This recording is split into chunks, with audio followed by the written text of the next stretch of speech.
Laki Hakim minta maaf ke Deddy Mulyadi akui ke Jepang tanpa izin. Dan kalau komunikasi tadi malam Pak Luki Hakim sudah berkomunikasi dengan saya. Dan dia menyampaikan permintaan maaf karena tidak mengajukan izin terlebih dahulu bepergian ke Jepang.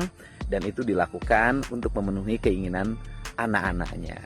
Gubernur Jawa Barat, Deddy Mulyadi, mengungkapkan telah menerima permintaan maaf dari Bupati Indramayu, Laki Hakim, buntut pergi berlibur ke Jepang tanpa izin.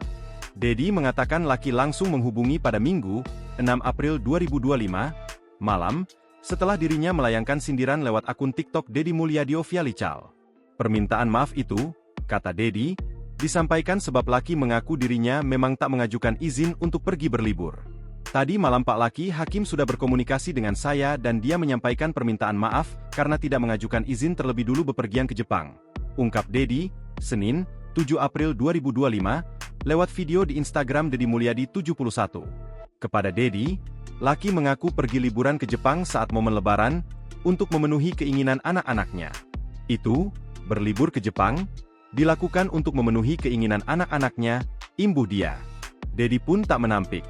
Semua orang, termasuk kepala daerah, memang berhak untuk berlibur. Namun, Deddy mengingatkan, bagi kepala daerah, pergi berlibur harus lebih dulu mengajukan izin kepada Menteri Dalam Negeri, Mendagri, melalui gubernur. Ia menegaskan hal tersebut sudah dimuat dalam aturan Kementerian Dalam Negeri, Kemendagri.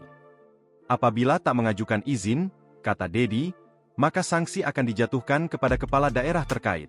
Sanksi itu berupa pemberhentian sementara dari jabatan selama 3 bulan. Download Tribun X sekarang, menghadirkan lokal menjadi Indonesia.